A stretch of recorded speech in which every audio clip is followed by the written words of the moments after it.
Brooklyn is magic. For 350 years, it has welcomed millions of people seeking a better life and given them a realistic chance of achieving it. It started in the 17th century when a Dutch government told its people that if they had the farming or mechanical skills to survive in the New World, they'd be given free passage to New York. Since that time, Brooklyn's motto has been unity makes strength. Sylvana Smith and his friends became the first Black men to vote in New York when they moved to central Brooklyn and bought the Weeksville farm. At the time, land ownership was required to vote, so Sylvanus and his friends pooled their resources to purchase the farm and the rights that went with it. The economic opportunities they created for his daughters led them to become the first Black female physician and school principal in New York State. Jessica Gordon Nemhard calls this collective courage, a people working collaboratively towards a common goal. I call it magic, because this type of self-determination was violently stamped out in Manhattan and most other places in the colonies. In the 1930s, Caribbean and Lubavitcher people began immigrating to Brooklyn. They created strong communities there through collective courage. The Lubavitcher people began cultural institutions that led Brooklyn to become their international headquarters. They are now one of the largest Jewish Orthodox organizations in the world. At the same time, the Caribbean community started Paragon Progressive Credit Union. They used their credit union accounts to buy brownstones and educate their children to become the first Black judges, social workers, lawyers, and doctors in their neighborhood. Paragon was one of the biggest credit unions in American history. I moved to Brooklyn, Crown Heights, in 2007. I started serving the neighborhood population in 2009. I'm a Jamaican immigrant who grew up in Florida. When I graduated from law school, the only place I wanted to go was Brooklyn, sight unseen. I knew that it had a diverse group of people who would accept me as Jamaican, American, and lawyer. My foreclosure litigation practice serves a diverse group of people, primarily immigrants with predatory mortgage loans.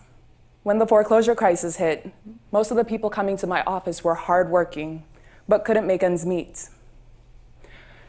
A doctor underpaid by insurance companies, teachers, and sanitation workers owed back pay by the government. Wall Street folks laid off during the bank bailouts.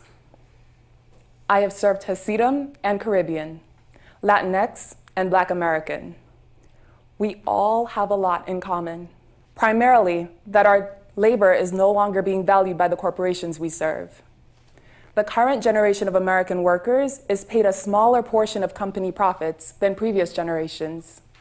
Working hard no longer means we can afford to send our kids to college, pay for homes, and go on vacation. In this economy, most Americans work hard just to make ends meet. In his book, Throwing Rocks at the Google Bus, Douglas Rushkoff says, "Our economy is not broken. It's working exactly the way aristocrats designed it to work in the Middle Ages." The nobility designed our extractive capitalism to profit from entrepreneurs. They made peer-to-peer lending and local currencies illegal, forcing businessmen to borrow from central banks and pay interest to the aristocrats. This system isn't made for people. It's made for shareholder profits, and it's getting better at putting profits over people. Meanwhile, these huge corporations are unwilling to put our needs first when they consider what goods and services they provide to us. So back to Crown Heights, my magical, courageous collective. I call it the Crown Hive. These corporations, they're not serving our needs either, but we're magic. So here's my idea. Let's pool the resources we do have, our collaborations, our local understanding. Let's use these to empower ourselves to provide the goods and services we're lacking. Clean, affordable food, clean, affordable energy, dignified, affordable housing. We can create thousands of living wage jobs by just looking at what the neighborhood needs. We can collectively start businesses and make ourselves the shareholders. Microgrids for clean energy, aquaponics for food, tech companies to bring real estate services into the 21st century. Worker cooperatives, buyer cooperatives, seller cooperatives, credit unions, land trusts. These are democratic, capitalist institutions that can keep profits circulating in our neighborhoods. Despite what you may have heard, these are not socialist organizations.